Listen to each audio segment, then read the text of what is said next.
जय सूर्य देव भगवान की। रविवार का दिन सर्व मनोकामनाओं की पूर्ति हेतु रविवार का व्रत श्रेष्ठ है। इस व्रत की विधि कुछ इस प्रकार है। प्रातःकाल स्नान आदि से निवृत्त हो स्वच्छ वस्त्र धारण करें, शांतचित्त होकर परमात्मा का स्मरण करें। भोजन तथा फलाहार सूर्य के प्रकाश रहते ही कर लेना उचित है। यदि निराहार रहने पर सूर्य छिप जाए तो दूसरे दिन सूर्य उदय होने पर अर्घ देने के बाद ही भोजन करें।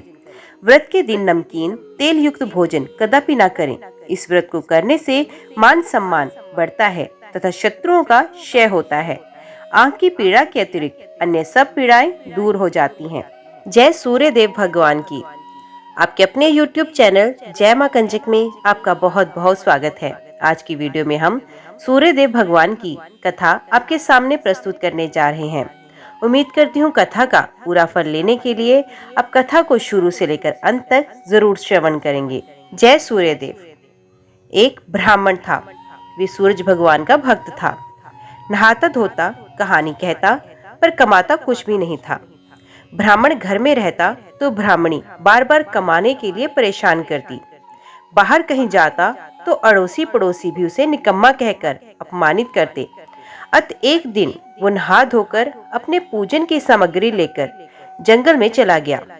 वहां एक सूखे पीपल के पेड़ के नीचे बैठकर पूजा पाठ करने लगा और सूरज भगवान की कथा करने लगा। वहां पीपल के पास एक सूखा सा तालाब भी था। उसमें थोड़ा सा ही पानी था। उसी पानी से लोटा भरकर सूर्य भगवान को जल चढ़ाया। पूजा का जल बहकर पीपल और सूखे तालाब में चला गया। जल के जाते ही सूखा पीपल हरा भरा तथा सूखा तालाब साफ पानी से भर गया। उस जल में सूर्य भगवान दिखाई देने लगे और कहने लगे, ब्राह्मण, मांग तू क्या मांगता है? ब्राह्मण ने सुना तो वो घबरा गया और सोचने लगा, पीपल में कोई भूत रहता है। रोज जब वे पूजा करता तभी आवाज आती। सुन सुनकर वे चिंता के कारण दुबला होने लगा।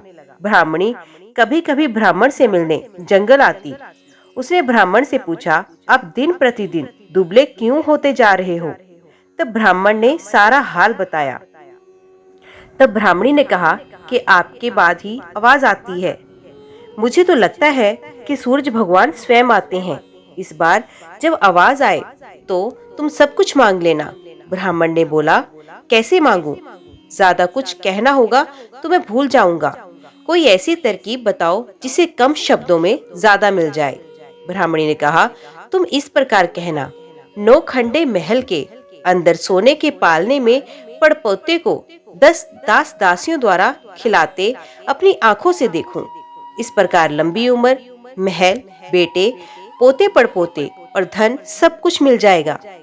क्योंकि जब धन होगा तभी तो सोने का पालना दास दासियां होंगे और आंखें घुटने ठीक होंगे तभी तो पड़पोते को सोने के पालने में झूला झुला सकेंगे और देख सकेंगे।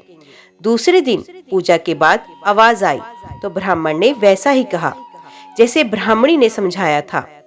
सूरज भगवान ने कहा, दिखने में तो भोला लगता है पर एक ही बार में सब मांग लिया।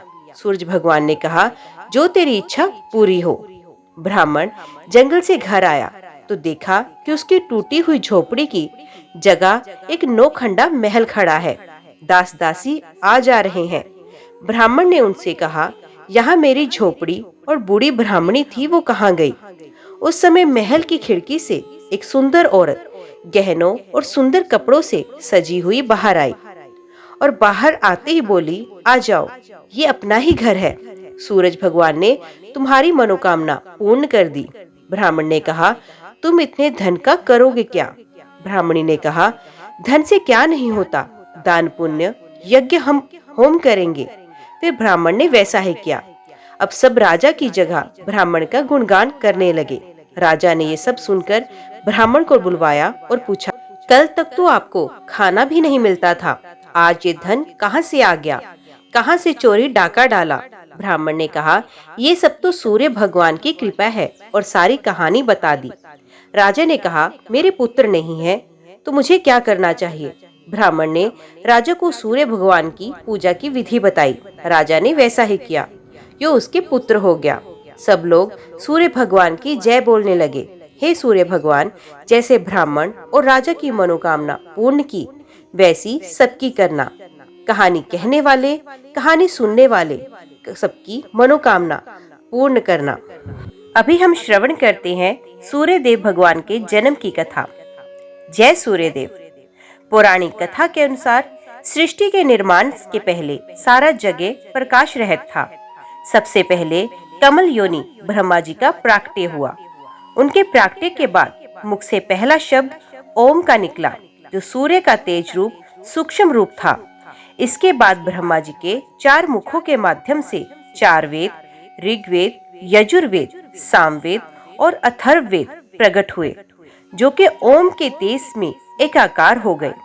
ये वैदिक तेज ही आदित्य था, जो पूरे विश्व का अविनाशी कारण माना जाता है। ब्रह्मा जी की प्रार्थना के कारण ही सूर्य ने अपने महातेज को समेटते हुए स्वल्प तेज को धारण कर लिया। सृष्टि की रचना के दौरान ही ब्रह्मा जी के पुत्र मरीचि हुए। उनके पुत्र ऋषि कश्यप का विवाह अदिति के साथ संपन्न हुआ। अदिति ने कठिन तपस्या करते हुए सूर्य भगवान को प्रसन्न किया। सूर्य देव ने अदिति की इच्छा पूर्ति के लिए सुषुम्ना नाम की किरण से उनके गर्भ में प्रवेश किया। गर्भावस्था के दौरान भी अदिति चंद्रयान जैसे कठिन व्रत का पालन करती थी।